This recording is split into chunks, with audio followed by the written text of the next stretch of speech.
प्रिय विद्यार्थियों नमस्कार।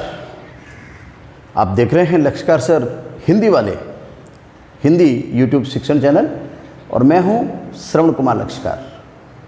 आज अपन देखते हैं हिंदी साहित्य कक्षा 11 हिंदी साहित्य कक्षा 11 का गद्य भाग और उसमें एक बहुत ही अच्छा पाठ है, बहुत ही महत्वपूर्ण पाठ है। पाठ का नाम है कालचक्र। तो आज अपन देखते हैं कालचक्र। इस पाठ के लेखक हैं विद्यानिवास मिश्र, पंडित विद्यानिवास मिश्र, और यह पाठ एक ललित निबंध है। लेखक परिचय अपन अलग से इसको देखेंगे। अभी अपन फिलहाल इसको कालचक्र पाठ को बारे में इस पाठ के बारे में देखते हैं। देखिए, अब तक जो हम पढ़ते आए हैं कक्षाओं के अंदर, अपन दिनांक भी लगाते हैं, दिनांक से अपन त्यौहार भी मनाते हैं, छुट्टियां भी लेते हैं, और जब भी समय की बात आती है, समय विभाग चक्र की बात आती है, तो हम क्या करते हैं, इस हमारा जो ये कैलेंडर है जनवरी, फरवरी, मार्च, अप्रैल, इसको अपन काम में लेते हैं। पर इस पाठ के माध्यम से हम भारतीय जो हमारा कैलेंडर है और उस काल गणना के लिए और कौन कौन से कैलेंडर काम में लिए जाते हैं, इसके बारे में अपन थोड़ा सा विस्तार से अध्ययन करेंगे। क्योंकि आज वक्त की आवश्यकता है। हम विदेशों की चीज़ें तो याद रख रहे हैं, अंग्रेजी कैलेंडर को याद रख रहे हैं, ईस्वी सन को याद रख रहे हैं, हमारा सब कुछ जीवन उसी के आधार पर चल रहा है। पर हम हमारी जो मूल संस्कृति है, हमारी जो मूल धार्मिक प्रवृत्ति है, हमारा जो इतिहास है, जिस कालचक्र से, जिस कैलेंडर से हमारे घरों के अंदर दैनिक कार्यक्रम होते हैं, हमारे तीज त्यौहार मनाए जाते हैं, हमारे जो जितने भी व्रत होते हैं, मुहूर्त होते हैं, जिसके द्वारा मनाए जाते हैं, हमें उनके बारे में कोई जानकारी नहीं है। तो आइए हम इसके थोड़ी विस्तार से जानकारी लेते हैं इस पाठ के माध्यम से। देखिए, इस सृष्टि की उत्पत्ति ब्रह्मा जी से मानी गई है। इस सृष्टि की उत्पत्ति ब्रह्मा जी के परादर्श से मानी गई है। तो काल का विभाजन, काल की शुरुआत, काल यानी समय, इस समय की शुरुआत, ब्रह्मांड में इस समय की शुरुआत हम ब्रह्मा जी के परादर्श से मानते हैं। और ब्रह्मा जी के परादर्श से जब काल की शुरुआत मानते हैं, उसके बाद में ये जो काल है, काल की गणना अपन अलग अलग समय पर, अलग अलग इसके लिए एक पैरामीटर है, अलग अलग नाप हैं। कल्प, मनवंतर, युग, कल्प, मनवंतर, युग। एक मनवंतर जो होता है युगोत्तर चौकड़ी का होता है, एक मनवंतर युगोत्तर चौकड़ी का होता है। परीक्षा के अंदर कई बार सवाल पूछ लिया जाता है, काल गणना किस में की जाती है, काल गणना की इकाई क्या है? तो काल गणना कल्प, मनवंतर, युग, और उसके बाद में अपन वर्ष भी लिख सकते हैं। ये छोटी इकाई है। वर्ष के बाद में महीना भी होता है, दिन भी होता है, दिन के बाद में घंटे भी होते हैं, मिनट भी होता है, सेकंड भी होता है। ये छोटी से छोटी इकाई चलती रहती है। तो ये काल की गणना, और मोटे रूप से अपन इसको देखें, आप लोगों ने पढ़ा होगा अब तक के सामाजिक अध्ययन में कि हमारे यहाँ पर 4 युग माने गए हैं: सतयुग, त्रेता युग, द्वापर युग और कलयुग। सतयुग प्रभु श्री राम हुए थे उसमें, और वर्तमान में लास्ट में ये कलयुग चल रहा है, जिसे अपन मशीनी युग कहते हैं। और ये 4 युग अपन को आने चाहिए। आइए अब अपन देखते हैं, ये जब काल विभाग चल रहा है, तो उस काल की एक छोटी इकाई, जिसे अपन अपनी भाषा में वर्ष कहते हैं, अपनी भाषा में उसको वर्ष कहते हैं। तो ये जो वर्ष है, इसे संवत्सर कहा गया है। क्या कहा गया है? संवत्सर कहा गया है। यानी एक नया संवत का उत्कर्ष, संवत्सर। तो ये जो संवत्सर है, ये कौन कौन से होते हैं, कैसे होते हैं, इसके बारे में अपन थोड़ा सा विस्तार से देखते हैं। संवत्सर, इसको यज्ञ के रूप में माना जाता है। संवत्सर जो नाम है, जो अक्सर आपने जो हिंदूवादी जो संगठन है, हिंदुओं से संबंधित जो कैलेंडर है, हिंदुओं के संबंधित जो धार्मिक तीज त्यौहार है, उसके अंदर ये संवत्सर शब्द बार बार प्रयोग होता है। अब देखिए, संवत्सर को यज्ञ के रूप में माना गया है। और संवत्सर जो होता है, इसको जीवन का जीवन के रूप में भी कहा गया, यानी ये जीवन की शुरुआत है, यानी संवत्सर जीवन की शुरुआत। इसी संवत्सर के अंदर आप देखेंगे 12 महीने के अंदर अलग अलग महीने आते हैं, अलग अलग ऋतुएं आती है। तो एक ऋतु आती है बसंत ऋतु। बसंत ऋतु को यौवन की ऋतु मानते हैं, बसंत ऋतु को यौवन की ऋतु मानते हैं। आपने देखा होगा, आपने सुना होगा, पढ़ा होगा, बसंत ऋतु के अंदर पूरी पृथ्वी फूलों से लद जाती, नई नई कोंपलें खिलती है, नई नई फसलें आती है, प्रकृति के अंदर एक यौवन का उन्माद होता है, पशु पक्षियों में भी प्रेम उमड़ पड़ता है। ये बसंत ऋतु यौवन का प्रतीक माना गया है। इसके बाद में एक शिशिर ऋतु होती है, जिसके अंदर आपने देखा होगा बहुत ज़्यादा ठंड पड़ती है, और इतनी ठंड पड़ती है, कहते हैं कि ये तो शिशिर है जो बुढ़ापे का दुश्मन है। कई लोग बूढ़े आदमी होते हैं, वृद्ध आदमी होते हैं, वो सर्दी को सहन नहीं कर पाते और बहुत ज़्यादा बीमार पड़ते हैं, और कई बार सर्दियों के अंदर बहुत ज़्यादा वृद्धजनों की मृत्यु होती है। तो शिशिर ऋतु है वो बुढ़ापे का प्रतीक है। तो ये वर्ष को यदि अपन एक जीवन मान लें, संवत्सर को जीवन मान लें, तो जो शुरुआत होती है संवत्सर वो जीवन, बसंत ऋतु बसंत, यौवन, और शिशिर बुढ़ापा। इसके बारे में भी कई बार परीक्षा के अंदर सवाल पूछ लिया जाता है। क्यों माना जाता है बसंत को यौवन, क्यों माना जाता है, इसके बारे में भी अपन बता ही दिया मैंने। और शिशिर को बुढ़ापा क्यों माना जाता है, क्यों, इसके भी अपन ने देख लिया। बुढ़ापा इसलिए माना जाता है, बहुत ज़्यादा ठंड पड़ती है, अभाव होते हैं, बीमारियां ज़्यादा हो जाती है, सर्दी इतनी होती है कि जो बूढ़े लोग हैं वो सहन नहीं कर पाते। प्रकृति के अंदर पतझड़ की ऋतु आने लग जाती है, उस समय पत्ते झड़ने लग जाते हैं, नए फल फूल कम बनते हैं, नई कोंपलें कम बनती है, फल फ्रूट कम बनते हैं, तो इसलिए उसको बुढ़ापे की मानते हैं। अब इसके बाद में अपन चलते हैं, संवत्सर जो होता है ये वर्ष का प्रवेश का दिन होता है। संवत्सर वर्ष का प्रवेश का दिन होता है। अब इसके बाद में अपन चलते हैं जो सबसे महत्वपूर्ण है, ये जो संवत्सर होते हैं, प्रचलित संवत्सर का मतलब आप समझिए वर्ष। ये वर्ष कौन कौन से हैं आपने देखा होगा। कभी तो अपन ईस्वी सन की बात करते हैं, कभी विक्रम संवत की बात करते हैं, कभी शक संवत की बात करते हैं। हमारे मुस्लिम भाई जो हैं वो हिजरी सन की बात करते हैं। तो ये जो वर्ष हैं, ये जो संवत हैं, ये जो संवत्सर हैं, कितने प्रकार के होते हैं, इसके बारे में आइए अपन थोड़ा सा विस्तार से देखते हैं। जैसा कि हमारे पहले वीडियो में, यदि आपने लक्ष्कार सर हिंदी वाले का जो सबसे पहला वीडियो है उसके अंदर आपने देखा होगा, तो इन संवत के बारे में आपको बहुत अच्छे तरीके से बताया गया है।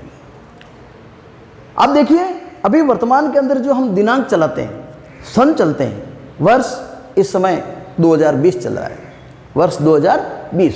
ये जो वर्ष है, ये जो सन है, इसे ईसवी सन कहते हैं, इसे ईसवी सन कहते हैं। ईसा मसीह से इसकी उत्पत्ति मानी जाती है। ईसवी सन ईसा मसीह से उत्पत्ति, यानी ईसा मसीह आज से 2020 वर्ष पहले हुए थे।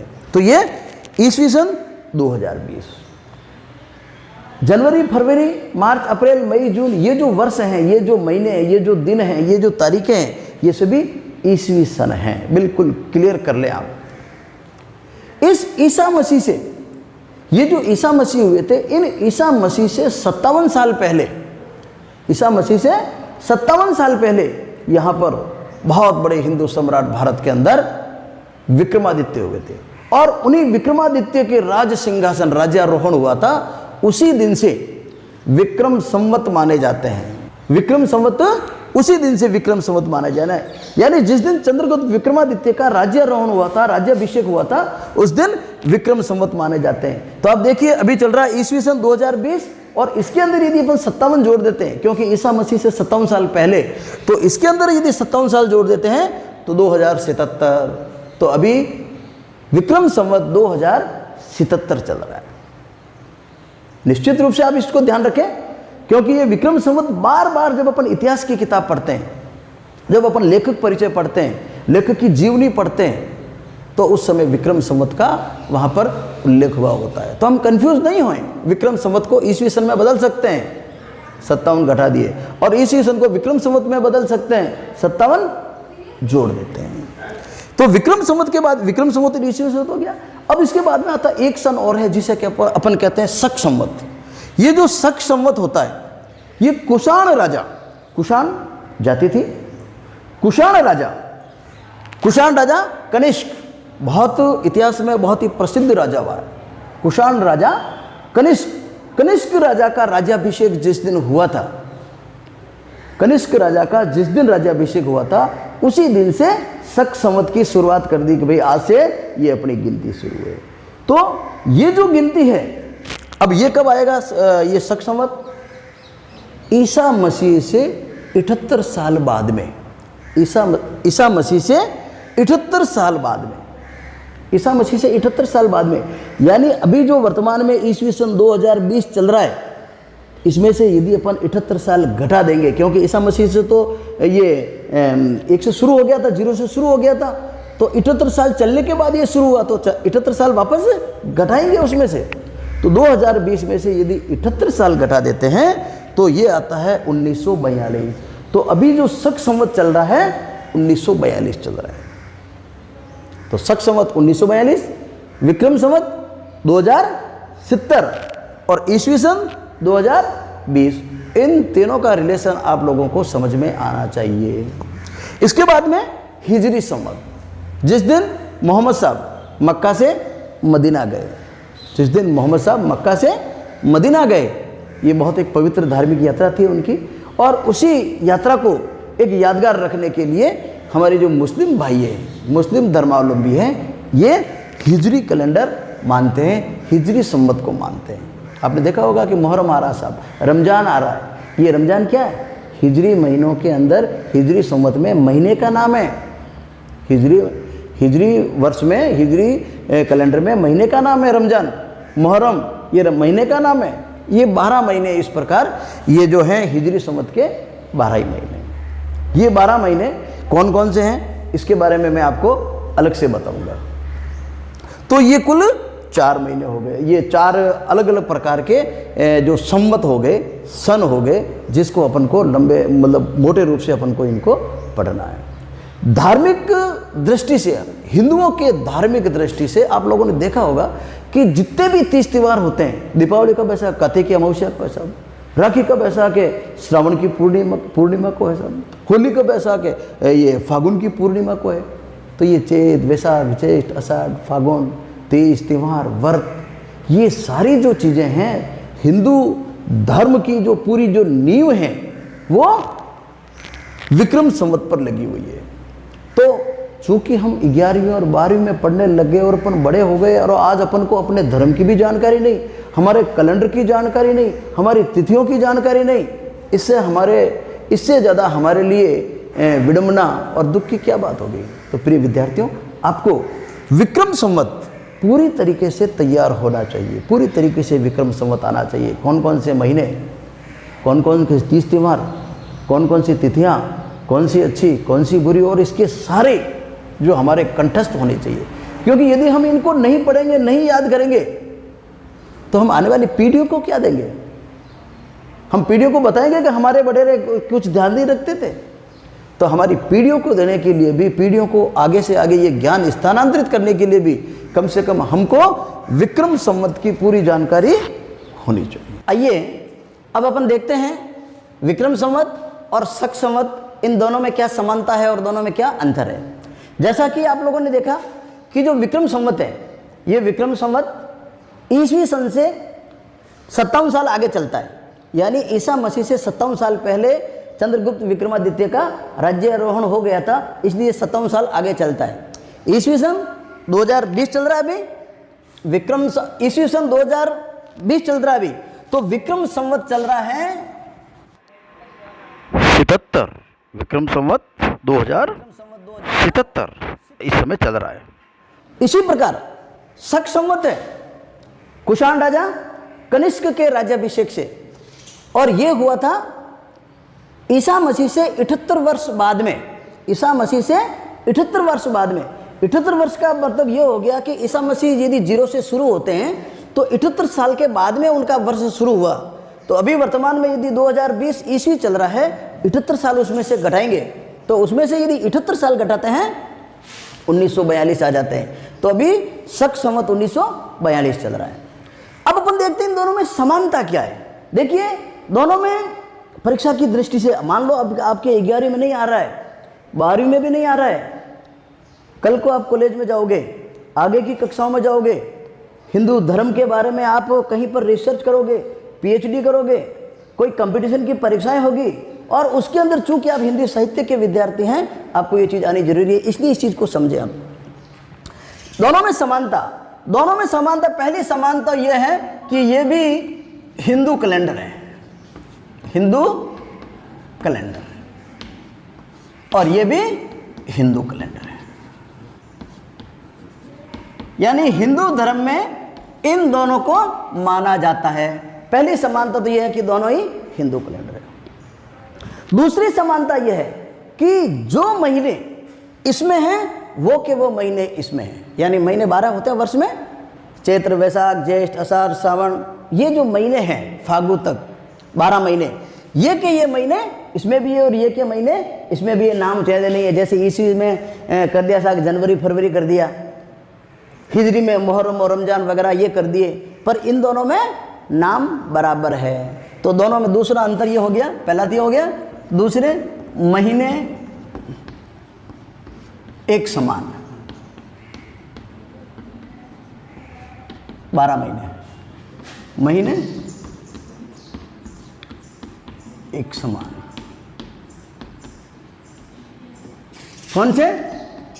चैत्र, वैशाख आदि है। यानी 12 महीने नाम वो के वो। तीसरा अंतर, तीसरी समानता, और तीसरी समानता यह है कि 12 महीने वो के वो हैं, नाम वो के वो हैं। दोनों के अंदर, दोनों की शुरुआत जो होती है, दोनों की शुरुआत चैत्र से होती है।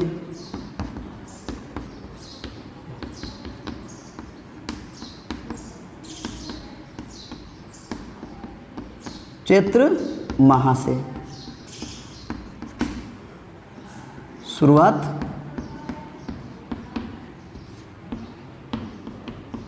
चैत्र माह से।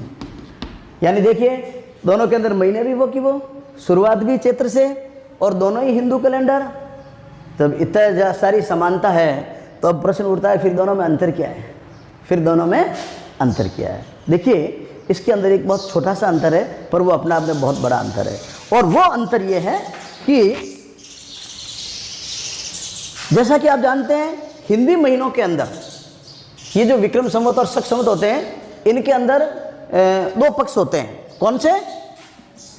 कृष्ण और शुक्ल पक्ष। कृष्ण पक्ष और शुक्ल पक्ष होते हैं। तो ये जो है शक संवत, आप लोग इसको यूं समझें, यूं देखें कि शुक्ल पक्ष को यदि अपन एक मान लें, क्योंकि अपन आपने देखा होगा कि पूर्णिमा को अपन 15वीं तिथि मानते हैं, पूर्णिमा को 15वीं तिथि मानते हैं, अमावस्या को 30वीं तिथि मानते हैं। आप लोगों ने कैलेंडर पढ़े होंगे इस प्रकार का। ये कैलेंडर, इस प्रकार का यदि आपने कैलेंडर देखा हो तो पूर्णिमा को 15वीं तिथि और अमावस्या को 30वीं तिथि। इसका मतलब यह है कि पहली तिथि कौन सी हुई? शुक्ल पक्ष की। पहली तिथि शुक्ल पक्ष की हुई। तो शक संवत की शुरुआत पहली तिथि से, पहली तिथि, पहली तिथि से शुरुआत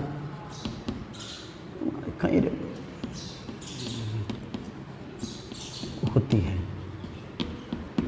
मतलब चैत्र शुक्ला प्रतिपदा, यानी चैत्र माह में शुक्ल पक्ष की एकम प्रतिपदा, यानी प्रथम तिथि को प्रतिपदा कहते हैं, प्रतिपदा कहते हैं। तो चैत्र शुक्ल प्रतिपदा यानी पहली तिथि को इसकी शुरुआत होती है। जबकि विक्रम संवत में हमारे यहाँ पर चैत्र कृष्णा प्रतिपदा, अर्थात पूर्णिमा के बाद में आती है। पूर्णिमा 15वीं तिथि, उसके बाद में एक और जोड़ेंगे, कौन सी तिथि? 16वीं तिथि, अर्थात 16वीं तिथि से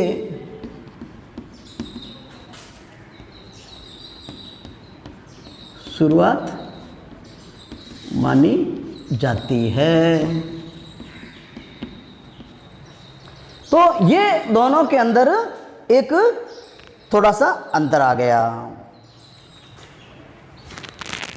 तो ये कृष्ण पक्ष से इसकी शुरुआत होती है और इसके शुक्ल पक्ष से शुरुआत होती है। ये इन दोनों के अंदर मोटा मोटा अंतर है। और दूसरा, यदि अंतर आप लिखना चाहें, ज़्यादा से बड़ा सवाल आ जाए, नंबर ज़्यादा दे रहे हैं, ये अंतर ही पूछा है, तो दूसरा अपन ये कह सकते हैं कि विक्रम संवत जो है ईसवी सन से 57 साल ज़्यादा होता है, आगे चलता है। और ये शक संवत ईसवी सन से 78 साल पीछे चलता है। इसके अंदर